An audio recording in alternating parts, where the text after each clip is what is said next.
What's up everyone, my name's Hunter. I'm a first year emergency medicine resident and I'm going to react to the second season of The PITT. This is going to be the first episode.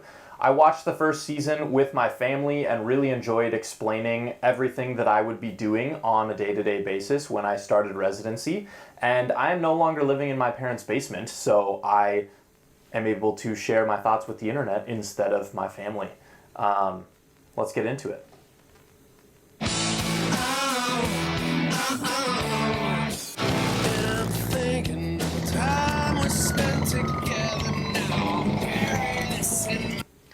I think this is pretty ironic because if you talk to most emergency physicians, they will say that they would never ride a motorcycle, absolutely not without a helmet. I actually am I'm an emergency medicine resident, but going to be doctor, and I do have a motorcycle. Haven't been able to ride it since starting residency because of time constraints, but do plan to ride it in the future. So just kind of a funny opening scene there for an emergency physician to be riding a motorcycle without a helmet.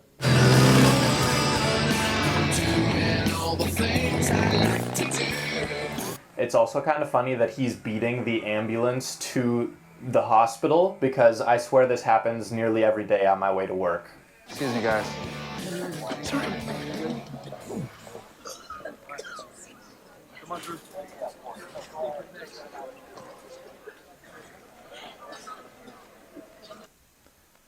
I have also seen a couple of other reaction videos in the past to this show, and everyone talks a lot about the medicine, which I think is important, but I kind of want to take it from the perspective of the flow in the emergency department and what people are actually doing, because I think without being a patient or working in this situation, you might think that the show is completely accurate. Everyone says that it's the most accurate medical show on TV. So I kind of wanted to break down a little bit of that perspective. Morning, John. Could have sworn I was still around 4 a.m. You guys have an easy night last night? The waiting room actually looks manageable. I wouldn't call it easy, but not too bad. Figured we'd have hands and burns down here a bunch, but so far nobody's blown off any fingers. Oh, you just jinxed it. You guys and your jinxes. Please, Jesus, please. There were kind of two things in that little exchange there. One is the amount of people in the waiting room in the morning. I think it's pretty common that you work a night shift, and a lot of people aren't just leaving their homes for what we would consider less acute things during the middle of the night. They're usually able to sleep it off. So the waiting room tends to dwindle down, and there are far fewer in it when we get through a night shift. And the second piece was you guys and your superstitions. It's always I think I did see a clip. It's coming up later in the episode, so I'll talk about that at that point. Mary again. In the sanctified flesh. Don't let me die alone. Just try to relax, Margaret. I need a priest. Hey, Dr. Robbie. What's a good word, Perla? All your results came back normal, Mrs. Walker. I'm dying. You're not dying, Mrs. Walker, I promise. Jesus is coming for me. If he is, he hasn't checked on that registration yet. Please don't let me die a sinner. Don't worry, Margaret. We're going to have the hospital chaplain come and see you in a moment. I'm not going to last that long. Yes, you will, because we're going to give you a shot to keep you alive until they get here. What are you thinking, Dr. Rabinovich? 500 mics of cyanocobalamin? In her condition, I'd push a full 1,000. Ooh. You heard the man, Perla. God bless you. A large part of our jobs that a lot of people don't talk about is reassurance and the ability to explain what's going on to patients. This was a poor example of that, where they actually tried to increase the medical speak to make the patient think that they were doing something big and important for her. But cyanocobalamin is just a fancy word for vitamin B12. I'm Dr. Shen, but I'm going off shift. Dr. Rabinovich will be one of the doctors looking after you. What other medications are you currently taking, Mr. Burgess? I brought his meds. Thank you. These are his supplements, mostly all natural and organic where possible, and these are his homeopathic prescriptions. I also have a list of his refrigerated probiotics. Dr. Robbie was kind of grimacing during that scene there, but it's actually really helpful when patients do bring in their prescriptions, especially if they have a lot of them or are doctoring within a different health system, because oftentimes we don't have just a clean med list in our EMR. And so if you bring them with, we can see, when the last time it was filled, so we can see, if the patient is taking it as prescribed, and then also see exactly what they're taking. And he grimaced at all the supplements and homeopathic prescriptions and medications that this patient had, but it's really good for us to know what those are as well, because they can interact with a lot of the prescription medications that we use and might change management. Clear. Off the chest, Ogilvy. Get ready to step up here, Joy. Ogilvy, off the chest. Clear. Still VTAC, but it looks weird. Agreed. No pulse. No effusion. Good lung sliding. You start compressions, Joy? We haven't considered. So this is what a good simulated cardiac arrest looks like. There'll be a mannequin and then different roles. So you have somebody doing compressions, somebody that is the team lead. And it was kind of funny there that on the monitor she said it's still VTAC, but it looks funny. And that's because it is a very textbook classic presentation of what we call torsade de pointe. Torsades de pointes, if you really want to get under the skin of the people that speak French. But this is a very serious condition caused by long QT in... I said I wasn't going to get into medicine. They need to give this patient 2 grams of mag sulfate to get them out of this rhythm, because this rhythm will kill you. Kitchen knife to the right chest. Assault or accident? Unclear. Initially had a pulse, lost it 2 blocks away. What do we got, party people? Dr. Yolanda Garcia, trauma surgery fellow. Meet Dr. Baran Alashimi, new ED attending. She's going to be covering for me while I'm gone. So nice to meet you. That time they replaced you, rabbit bitch. I'm going to miss you too, YOLO. Chest tube to the right. Stand by with massive transfusion protocol. I put 2 units on the infuser. Steric left 6.5. Here we let the fellows and the residents kind of take charge. There's a couple things that kind of stand out to me about how this trauma started. You heard it earlier in the episode. They called that a trauma was 6 minutes out, I think they said. And then the nurse came by and said it's 1 minute out. And you could see some people were in the room already with their gowns on as they were rolling in. But they page these things overhead so that we can be prepared to receive that patient and not be gowning up and getting ready while the patient is rolling in. And sometimes we're super busy and it is just kind of as the patient's getting there, we're getting ready. But in all the traumas that I've been a part of so far, everyone is in the room, ready to go, even sometimes doing a little pre-brief and understanding the roles of everyone in the room before the patient gets there.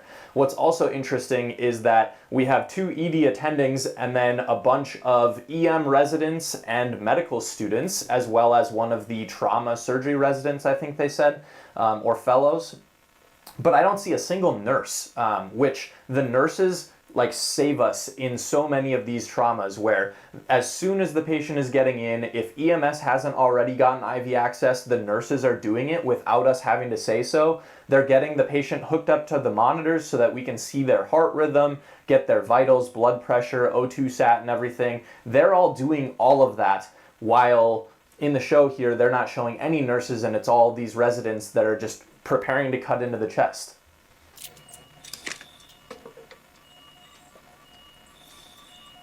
No tamponade. Pretty dry in here.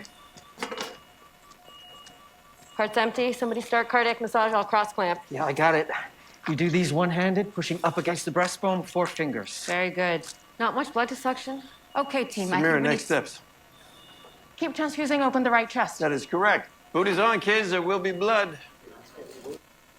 She said keep transfusing, but I never heard a set of vitals during that whole encounter, and I don't know, maybe I missed it that they had some blood hanging or something, but in this patient, especially with how much blood came out of the chest, we're going to be doing MTP or massive transfusion protocol, getting multiple units of blood as well as other blood products into this patient, because as they are losing it, we need to be giving it back, or all of these very heroic measures are going to be for nothing.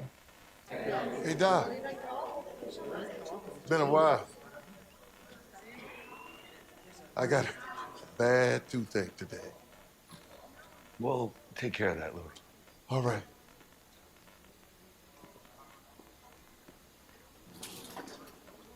We often have very good relationships with a lot of our regulars that come through the department.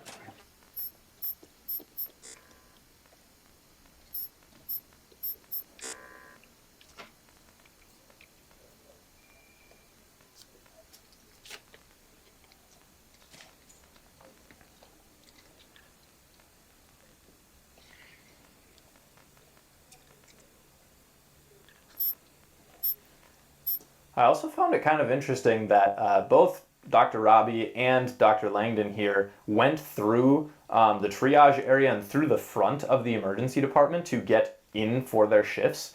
And at least at my program, we go through the hospital and end up coming in through the back of the emergency department. I'd be curious to know from other EM docs and providers if you come in through the front doors of the hospital to get to your shifts or have a different way into the department. Excuse me, hon. Can we help you? I'm looking for the charge nurse. Oh, well, you found two of them. I'm Lena. This is Dana. I'm night shift going home, but Dana is queen of the day shift. Emma Nolan. Nice to meet you both. I'm a new grad RN here to shadow. Welcome to the PITT, Emma Nolan. Here, let me put some of your stuff behind the desk and I'll give you a quick tour. Okay. Where you from, sweetheart? Sault Ste. Marie. It's in Upper Michigan, practically Canada. My great-grandmother was from up that way. This new grad nurse was very well prepared. She had all of the supplies that she felt she might need on a shift, which is fantastic. But I think a large reason that Dana took all of these items from her is because a lot of those items are sharp and could be used as a weapon if she were to have a patient that was agitated or, altered in any way. It is a very good thing to have like a pair of trauma shears on you most times, but somebody has them on them all the time, so it's best to leave the things on your person to a minimum in the department. 26-year-old Liam Sanders took a fall from his bicycle. No LOC, non-focal neuro, lower leg lock with no bony tenderness. Were you wearing a helmet, Liam? No, I was just riding in my neighborhood. You should always wear a helmet. Nice of you to join us. Hey. Dr. Langdon! Sold to Dr. Langdon. Candace O'Grady, 82. Brought in by her son Richard for... I've also noticed that they use iPads all over in the PITT. I have never been at an institution that uses iPads for patient charts. I feel like in the emergency department, you're just asking for that iPad to get covered in something that you don't want it covered in. And I don't know, we tend to just do all of our charting outside of the patient room at our provider desks. There are computers in the rooms for nurses to document medications and things like that. But the whole iPad while going around seeing patients is kind of weird to me. I'd love to hear if there are other EM institutions that do use iPads seeing patients. Were you feeling weak or dizzy? No. I got up to pee and I tripped over a laundry basket that I couldn't see in the dark. Did you hit your head? Does my chart say that I hit my head? No, we just want to be thorough to make sure you don't miss anything. Yeah, how about we focus on patching me up? All right, Mr. Williams, we're going to check an... I think that was a great example of a thorough exam to make sure that she doesn't miss anything. Oftentimes people will have distracting injuries if they, have a bloody nose. I mean, that's not a super common one, but oftentimes someone will have a wrist fracture and not notice that their knee hurts, and then you do an x-ray and they actually have a fracture of their fibula as well. So it's very good practice to manually palpate every major part of the body and make sure that the patient isn't having pain away from whatever their distracting injury is. And in this case, it seems that he's confused. எப்போ முடியுமோ நான் கூப்பிடுறேன். என்னால எப்போ இவ்வளோ தான் பண்ண முடியும்? ஆமா. சரி. Bye. My mother is trying to destroy my life. Well, they seem to... I think this is an interesting point too. She was getting a bunch of texts during that trauma and obviously was on a phone call with her mother there. During our shifts in the emergency department, I often feel my phone going off and I know that I'm getting texts from family, but oftentimes don't get a chance to check it until the end of my shift. And my wife can attest that there are times where I will go through a 9-hour shift and never text her once. And sometimes that's just how it is. We're just that busy that we don't have a second to look at a text and send one back. So, who should I pick up? We're about to get the morning rush. What do you mean? Every morning around this time, the nursing homes and assisted living facilities do their morning bed checks. Uh-huh. It looks pretty quiet to me. So this is what I alluded to earlier, where some people are very superstitious, and if you say the word quiet, you will nearly most certainly get hit. I don't really believe in it, but it is what it is. The other part of that was the morning rush, which is quite common.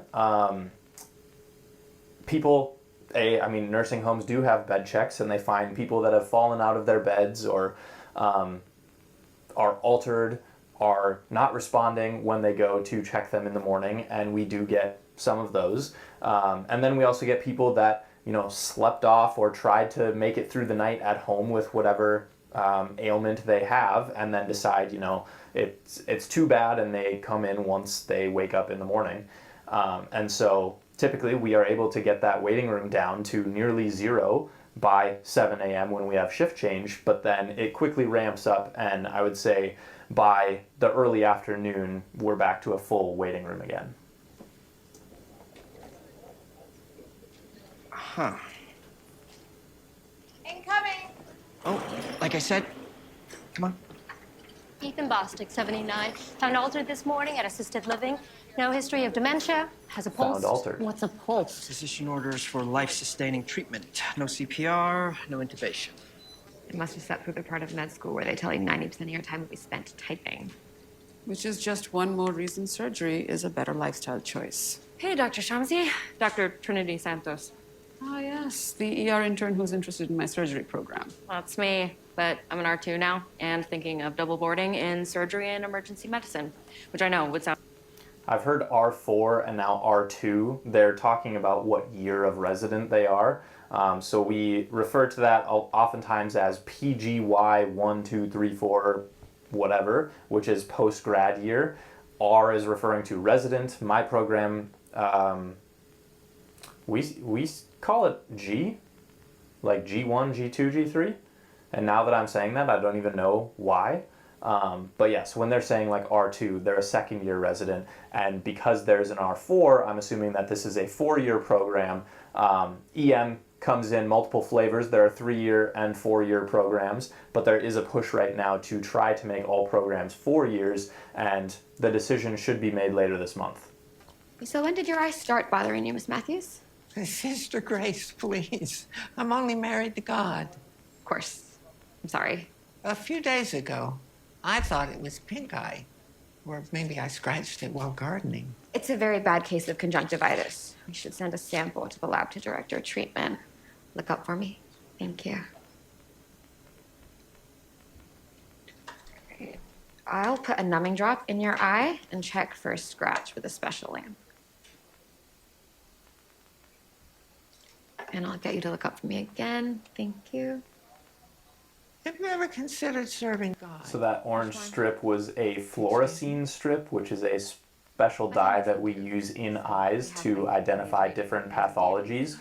She's going to use what's called a Woods lamp to take a look at the surface of the eye, and that fluorescein dye would show up in different lesions, and we can make different diagnoses based on what we're seeing. Ideally, you don't see any of the dye over the cornea. Okay, let's think about reversible causes of confusion in the elderly. Hypo or hypernatremia, infection, but he's afebrile, got 2 sats, and urine dip was negative. Yeah, great. Joy, anything to add? Nah. I think one small thing about that differential there, he said that the patient was afebrile, and oftentimes we think that means that there's no infection, but sometimes in the elderly and also in infants or immunocompromised people, they just don't have the processes necessary to amount a response to an infection. So just because somebody doesn't have a fever doesn't mean that they don't have an infection. Is everything okay with your sister? Oh, yeah, she's great. It's just this. I mean, Spill, girl. well, a couple of months ago, I got named in a malpractice lawsuit. And so today is the deposition. That's it? Every emergency medicine doc gets sued sooner or later. Seriously, don't sweat it. I mean, you're still a resident. Funny, because I just made that same statement in the video that's going to come out on Sunday. Great. Lungs sound great. Can you lean forward for me?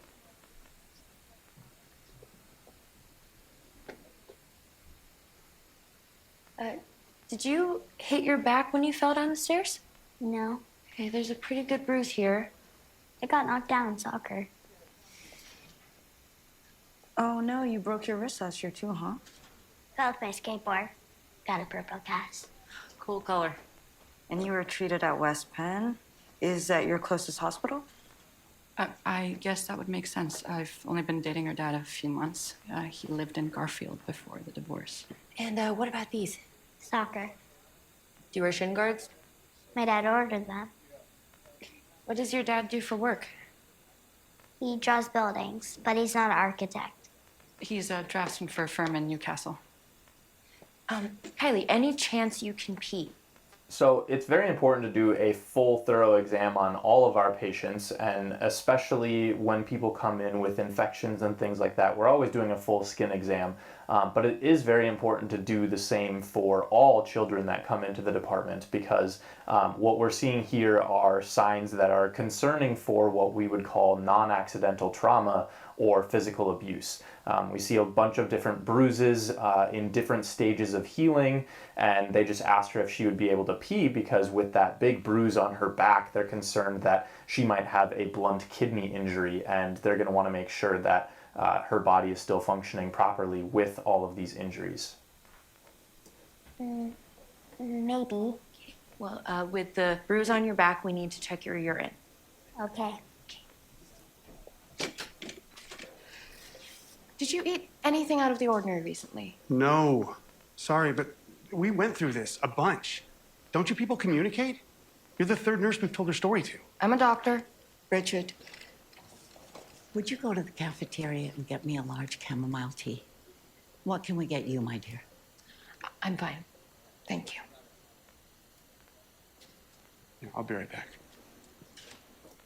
I think this scene also illustrates two very good points: that a lot of women throughout the medical field as physicians are assumed to be nurses, and this is just not okay. I think I actually just read something this week that said that there are right now more female residents than male in the United States, and so it's been a long time that men have dominated the field of medicine, but females are very much making their way in, and there are tons and tons of very good female physicians. And there are definitely some in this show. And then the other point is that patients can often be frustrated by having to tell their story to multiple people. You might call a nurse triage line and tell them, and then when you show up to the hospital, you tell the triage nurse in the front of the emergency room, and then you get back to your room and you'll tell the nurse that has you back in your room, and then the doctor sees you and you tell them, and it can be very frustrating to have to repeat yourself so many times. But from my perspective, a very important reason that we do this, is because things that are communicated through the game of telephone can be misconstrued or, subtly changed in ways that are very important. So I like to hear the story from my patients so that I know exactly what it is that they are concerned about and not the interpretation of someone else. And then the second is that we want to make sure that the person is telling a consistent story and that things aren't changing, because that could indicate a few other things that we need to be considering.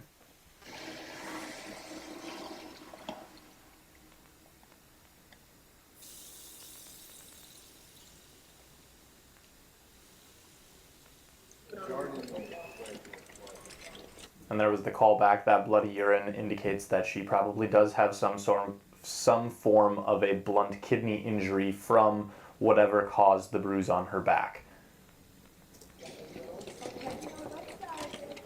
Yo, Whitaker. Dr. Langdon. You, meet Louie here? Yeah, many times. Good morning, Mr. Cloverfield. What's up, Doc? Where's your new resident badge buddy? Oh, yeah, they didn't give me a new one yet. Bummer. You and, your ducklings got time to tap a six-pack off our friend here? Louie needs a paracentesis. Yeah, sure. It's good to see you again, Louis. Not in this condition, of course. How you feeling? Feeling like I need a drink pretty soon. Okay, well, first things first, we are gonna make you more comfortable by draining some fluid. You're gonna take off a big volume to start with 60 grams of 25% albumin IV. You tapped him before? No. That's okay, Doc. I'll talk him through it. Okay. A paracentesis is a pretty low-stakes procedure, but there are very important things that we need to keep in mind, like keeping it sterile, because the abdomen can be a very bad source of an infection. And then there are also very important structures that you don't want to hit. And when we're doing a paracentesis, we're sticking a needle through the wall of the abdomen and usually replacing it with a catheter and then pulling fluid out of the abdomen with that catheter. And in this case, they mentioned giving the patient albumin, and that's because when you lose such a large volume, usually it's when you take off greater than 5 liters, then you would give albumin to help to increase the oncotic pressure that patients have within their bloodstream to pull some of their fluid back into their vasculature. How should we assess? Under 28 days gets everything, including an LP, but over 28 days, you can follow PCARN or step-by-step to determine risk of invasive bacterial infection. This baby looks great. We know nothing about the birth history. Did mom have group B strep, active HSV lesions? We should assume the worst. Put in your orders, Dr. Mohan. CBC, blood culture, chem panel, chest x-ray, UAN culture, respiratory virus panel, check inflammatory markers, procalcitonin, and CRP, then take it from there. That sounds like a plan. Sounded like a pretty good workup for a febrile infant, but in this case, I probably wouldn't get the chest x-ray if the baby is breathing normally, not having any like distress. The O2 sat was normal on the monitor, especially when you auscultate or listen to the lungs, you would be able to hear some evidence of like a pneumonia or other problem. So in this case, I probably wouldn't risk the additional stress of getting the x-ray. Here's a picture of how we do that for infants, but also the radiation just isn't really necessary in this case. Dr. Robbie, Santos needs you, North 1. Okay, I'll be right there. So, Mr. Williams, sometimes a fracture of the scaphoid bone doesn't show up on day 1. So my advice, to be safe, is we're splint for 2 weeks and then come back for repeat x-ray and we'll see if it's really there. What she just said was very accurate. The scaphoid bone is one of the carpal bones that is at the base of the hand and connects basically your hand to the forearm, making your wrist joint. And it's very common when people have a fouche injury or fall on an outstretched hand that we fracture that bone and it won't get displaced and it won't be found on x-ray. But if you don't let it heal properly, it is at risk of avascular necrosis. The blood supply to that bone is not very good, and so if it's broken and blood supply to part of the bone is cut off, it can die, and then it will necrose and disintegrate essentially and can cause an infection.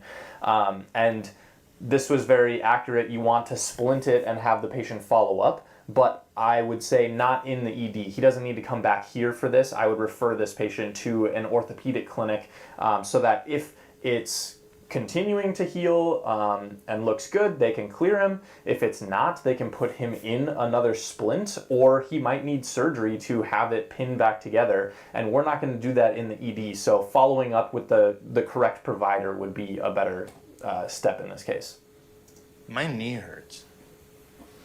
Oh, did you hurt your knee? And so we saw her do an exam of his upper body, but didn't see her palpate the knee, which I mentioned earlier. We want to make sure that we're looking at everything to make sure that we're not missing something because of a distracting injury. And I need this? Well, if it's a, John, can you? If it's a fracture and we don't immobilize, the bone might not heal properly.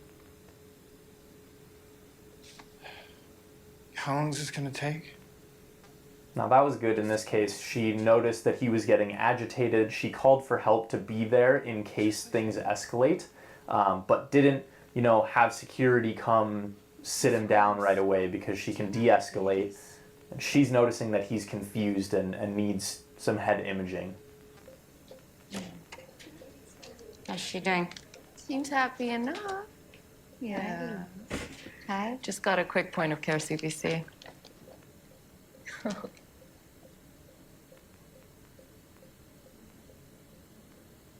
Is there a problem?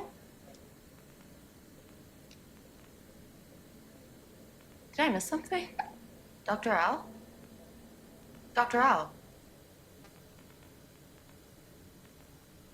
I guess we'll have to wait till next week to find out what that CBC showed and what's wrong with this baby. But I'd love to hear from you in the comments if you liked this style of video from me. It's a little bit different, but I thought it would be kind of fun to do some reactions to this season of the PITT. So we'll catch you on Sunday with a vlog from this week's action in the hospital, and next week on Thursday with another reaction to the PITT.